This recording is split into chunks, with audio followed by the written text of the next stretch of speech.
Let's all be honest with ourselves. We have had way better weekends watching Duke basketball than what we saw on Saturday night. Duke suffers a tough loss against the North Carolina Tar Heels. Hi, everybody. Dick Vitale. Hey, make sure you listen, man. The Locked On Blue Devils with J.J. Jackson. He's awesome, baby. You are Locked On Blue Devils, your daily podcast on the Duke Blue Devils, part of the Locked On Podcast Network, your team every day.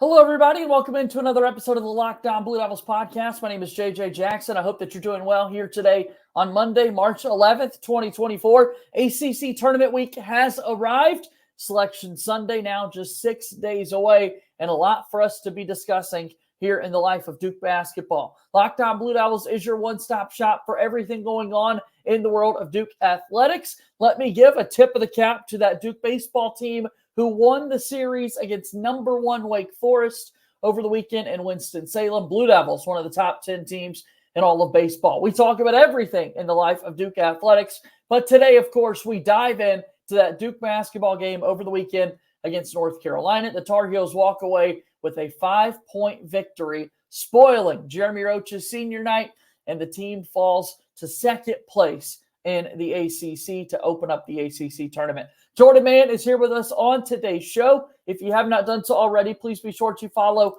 and subscribe to Locked On Blue Devils for free, wherever it is that you get your podcast. Leave us a 5-star rating and written review. Also, make sure you go check us out on YouTube. Subscribe to our YouTube channel. Really do appreciate the support that we get over there. Let's continue this climb to 2,000 subscribers. We want it so badly. Let's get to 2,000 here throughout March Madness. Your support means so much to us. Follow me on X at _JJ_Jackson_, and the show is there as well at LO_Blue Devils. So without further ado, excited to bring him on in. Here he is, Jordan Mann from the Big J and Little J show, joining us on the podcast today. Jordan, how are you, man? I'm good, brother. I'm alive. So Saturday did not kill me. So we're good. I still, woke up next morning, even after the loss, I was like, look, I still believe in this Duke team, and I'm glad to talk to you about it on this Monday, and I'm ready to get talking Duke, and I still believe in my Blue Devils. I do too. I still like this team. I still think they're capable of accomplishing everything that they want to. Obviously, there are some concerning things from this past weekend that we will get into and discuss. There are theatrics both on the court and after the court and everything that's being discussed right now with Duke basketball, and I'm sure we'll get to at some point as well. But, man, as Jay Billis always says, this game always delivers, and yet again, that was the case for this basketball game. Yeah, I mean, look, it was not a great start for Duke, but then the rest of the game, Duke made up for it and made it a game, and I thought they were going to take that lead after Roach's 3 to cut it to 1, and they could not get over the hump. And it's just one of those games, man. It's just one of those games, and UNC played – I won't even say UNC, JJ. I would say Cormac Ryan played well because the two matchups, yes, Duke's 0-2, but the ACC Player of the Year is RJ Davis. And both times Duke has played UNC, he's had pedestrian numbers, and he was 4 of 12 against Duke in Cameron, and his points per possession, JJ, were .70. To be below average is below .8 to give you an idea of how bad he was offensively. So Duke took out the best players, RJ Davis and Baycott. It was just, here comes Cormac Ryan, 25-year-old stepping on campus and having 31 points. Game of his life, for sure. No doubt about that. Yeah, you talk about this game, and we'll get to some of those individual numbers. As always, in segment number 2, we'll have the box score up on the screen for those watching on YouTube. We'll call out some numbers that really jump out to us. Breaking down the game, though, and just talking about the ebbs and flows, the trends that we saw, a different one from the first game, right? A really quick jump from North Carolina right out of the gates. In the first half of the first meeting, Duke had the lead from time to time. It was rather competitive until the end of the first half when North Carolina created the separation. In the second half of the first meeting in Chapel Hill, Duke never got within 6 points of the lead. That was not the case on Saturday's game in Durham. Duke, to your point, was able to cut it to just a 1-point game in the second half. Several times They were within 2 possessions of getting back into the basketball game, had a couple of shots that if you take them again, they probably fall, and Duke could be on a big run. But it just was not the case. It wasn't the day for the Duke basketball team, but a different kind of ebbs and flows than we saw in that game in Chapel Hill. Yeah, completely different. I mean, I was meeting a buddy of mine out at the bar for the game, and by the time I ordered my drink and looked up, it was 15-4. I was like, what the hell? I just ordered and it was tip-off. So, it just happened so quick. Like you had to go to the restroom, you came back, you're like, you missed 3 threes by Cormac Ryan. And that was not fun, JJ. But, yeah, they battled back in the second half. And like you said, the look. So there's a few possessions like in the second half that I broke down on my YouTube breakdown and on Twitter that Duke had it, and they should have had a better look than they did. One was Tyrese Proctor tried to get to the rim, got blocked by Baycott, and then it turned into a Hail Mary pass to Cormac Ryan on an outlet, and all of a sudden Duke went from possibly down 2 to down 6, and that was just – it's a backbreaker when you can cut it to a one-possession game, and now it's basically a 2 to 3 possession game. Without a doubt. You're hoping that Duke can get over that hump finally, and they just don't. So many shots almost felt like they were going to fall and didn't.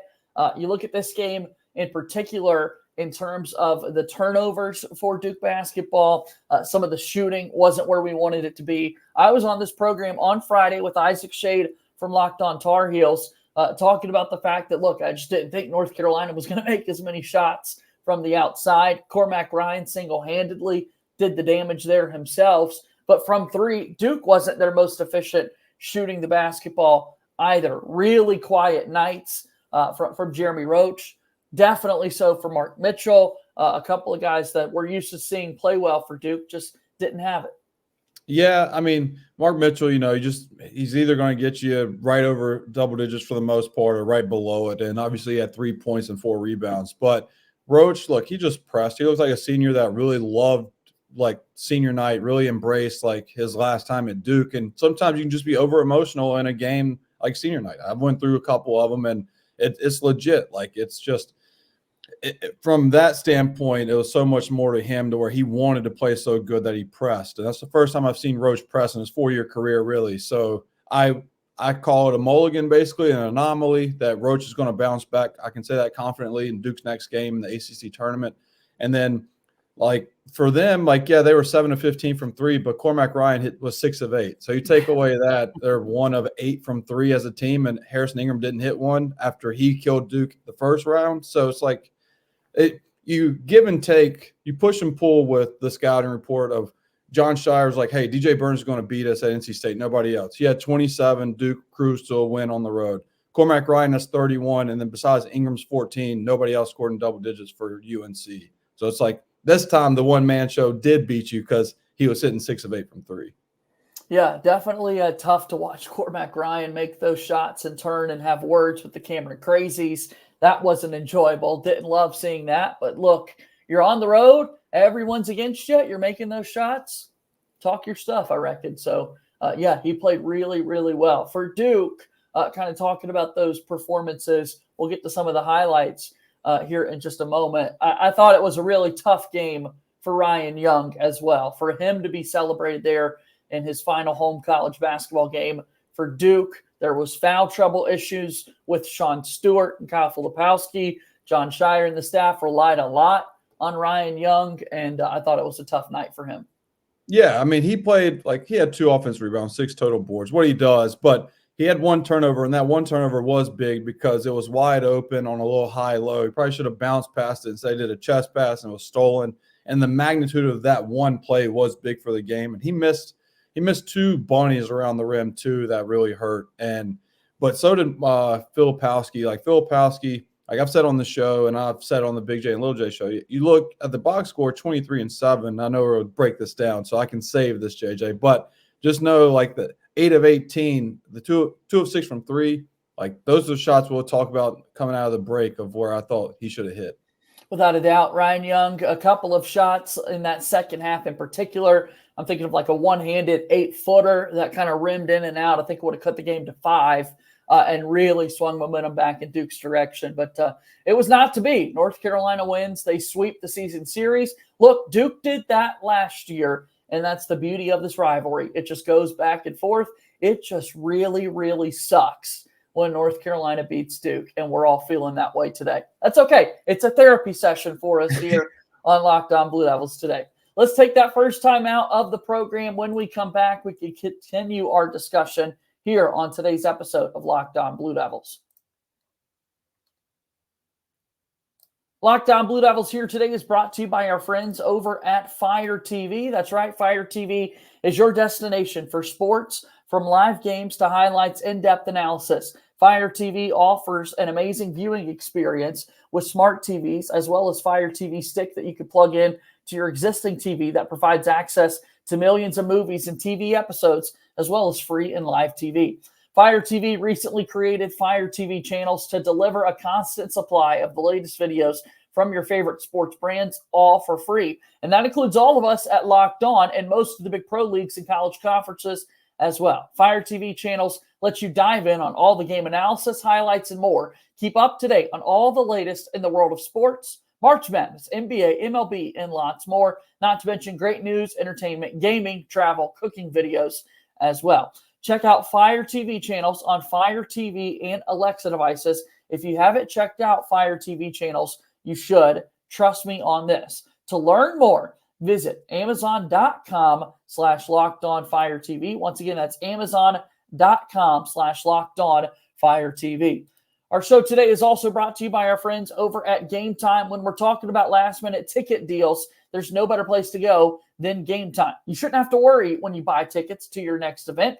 Game Time is fast and so easy to use. The only ticketing app that gives you complete peace of mind with your purchase. All-in prices show your total upfront, so you know you're getting a great deal before you check out.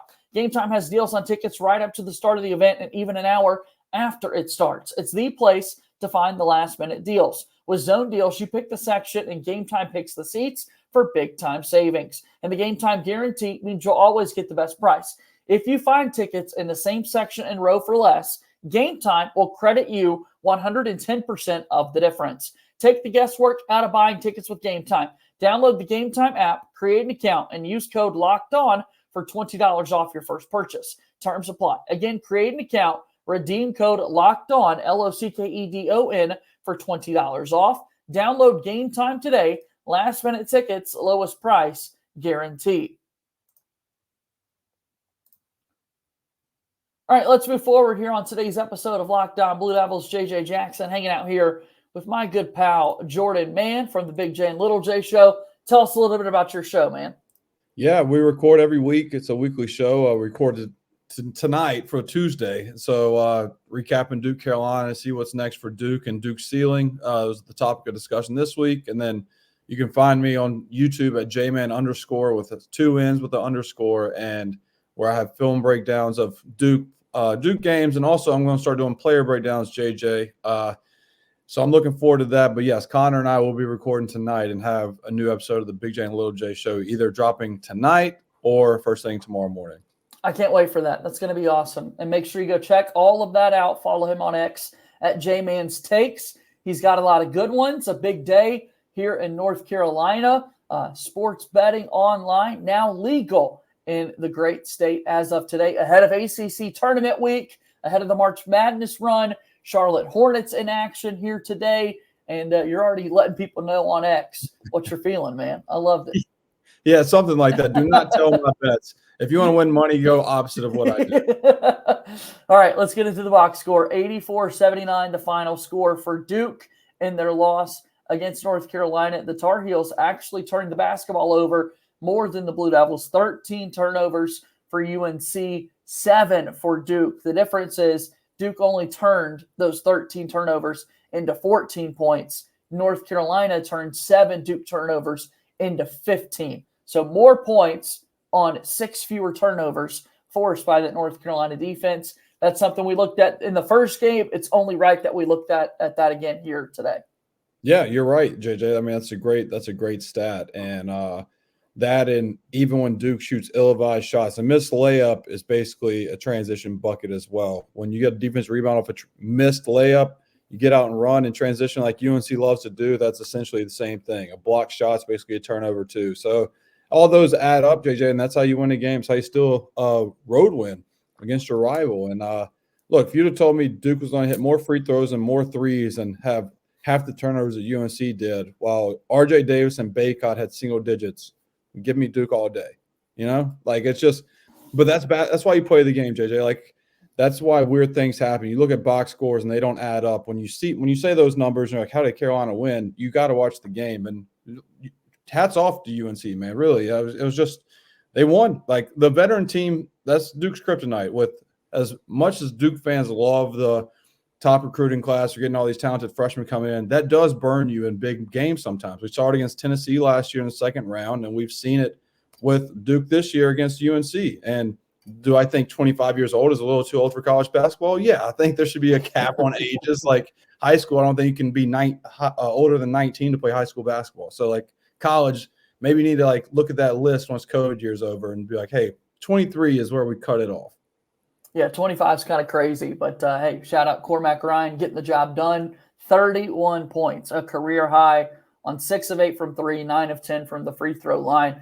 We look at some other numbers, in particular the bench, because Duke's able to hold RJ Davis and Armando Baycott in control, but a couple of guys off the bench played well for UNC, and Duke didn't get as much off the bench from the likes of Young and Stewart. TJ Power had 7 points, one of the best games he's played, but that was only in 4 minutes. I thought that the Jalen Withers minutes, along with Seth Trimble, were huge for North Carolina. Really big fan of kind of the activity and everything they were doing for UNC. They had 14 bench points, Duke just 7 off the bench. But again, I thought it was Withers and Seth Trimble that were kind of the stars of the game for UNC.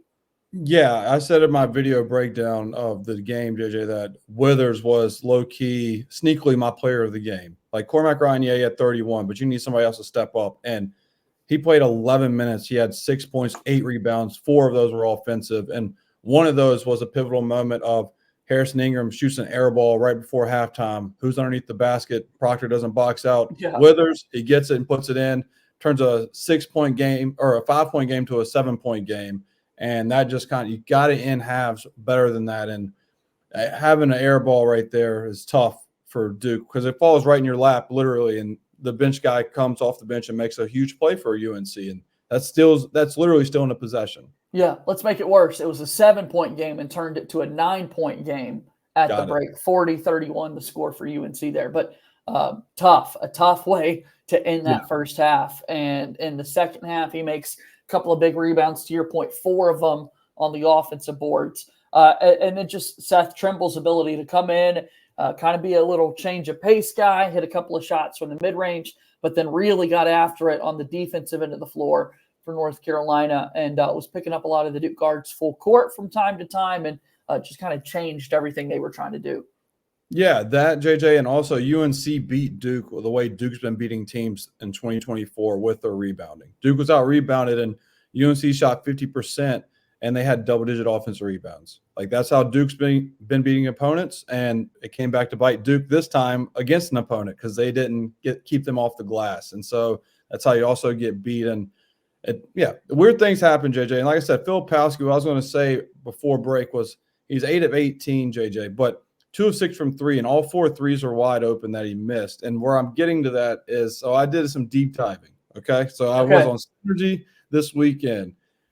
Phil Palsky, he is shooting, let's see, he has shot 55, or open shots. He shot 57 of them, 118 jump shots, 57% of them are uncontested. He's shooting 30% on open shots on the season. 30%. That's not going to get the job done. No, he has pick and pops and he can shoot, but he's shooting 30% on contested shots uncontested shots, JJ, to give you an idea of how big those shots that he shoots when he misses, they're massive. Yeah, got to find out. I mean, that's 12 points right there on the open 3-point looks that he got. Because you're right, he's not really forcing a lot of those looks that he's missing. I didn't realize those numbers. I don't think Duke fans are going to enjoy hearing that, though, Jordan, but it's the good stuff that we got to talk about for sure with him. Yeah, it's the elephant in the room with his box score sometimes. Like 8 of 18 is not bad. When he makes one more shot, he's shooting 50% from the field. But when you just pull back the curtain a little bit and see the shots that he's missed, and he missed that layup. Duke was down 6 with 2:42 to play. He tried to force his will against Baycott. He may or may not have been fouled, but you can't leave it up to the ref's hands in that critical of a possession. Yeah. And he's shooting 54% on layups this year, JJ. And if you want to be in the league, you got to shoot north of 70% around the rim. Well, and then 5 of 8 from the free throw line, right? I mean, if he's fouled, who's to say, given how Filipowski has played the second half of the season, who's to say he's going to make both of those free throws? Definitely want to see Flip kind of turn this around and be one of the best players in all of college basketball. What he did to start the second half was pretty remarkable. I mean, he was really engaged, getting good looks from Duke. Obviously, outside of the tripping incident that took place early in the second half that the internet absolutely loved, and just a bad look for Kyle Filipowski and Duke basketball. But I thought he really got going there early in the second. Yeah, and that's the thing about Filipowski is you see that right there, like those 3 possessions where you had 7 quick ones, and you're like, that's the one I want every time. I want that all day. Yeah. And I'm not saying he's going to hit every shot, but just hit the open ones. And then I'll live with the missed semi-contested ones. Just flip the script on shooting percentages. You hit the open ones, I will not say, like, call it out. But look, at the end of the day, I still am confident in this Duke team. That's what you just got to work on. Hit open shots. It's really that simple. Last player to highlight for Duke basketball, got to make sure we give Jared McCain some love. It seems like it's becoming more and more clear he might not actually be in Durham next year, although if you asked anybody before the start of the season, he for sure was going to be playing for the Duke Blue Devils for a couple of seasons. He has done so much for his draft stock and what people are seeing at the next level. He has been the one guy to show up in both games for Duke, 6 of 12, 2 of 5 from three-point range, just so smooth, so in control. I love him. I love the guy. He's absolutely incredible. Yeah, he can light it up. I mean, he doesn't need any space. You give him an inch, he's going to make you pay for it, and that's why I love Jeremy Roach on the offensive end. And another guy, JJ, I got to give Tyrese Proctor his flowers too. Back-to-back 40-minute games. So he played another 40 minutes. He was 6 of 11 with 14 points. And, like, look, he had a fantastic game. And he, for a guy that's been inconsistent, have a good 3-game stretch, a bad 3-game stretch, good 3-game stretch. He's about on a 4 or 5 really good game stretch for Duke. So him playing his best basketball in March while they're down Caleb Foster is a huge, it's a huge thing for Duke right now. We got to talk a little bit more about what's next for the Duke basketball team. It's a trip to the nation's capital, Washington, D.C., the site for the ACC tournament. A little conversation about that after we take one more timeout here on today's episode of Locked On Blue Devils. Locked On Blue Devils here today is brought to you by our friends over at LinkedIn. When you're hiring for your small business, you want to find quality professionals that are right for the role. That's why you have to check out LinkedIn Jobs. LinkedIn Jobs has the tools to help find the right professionals for your team faster and for free.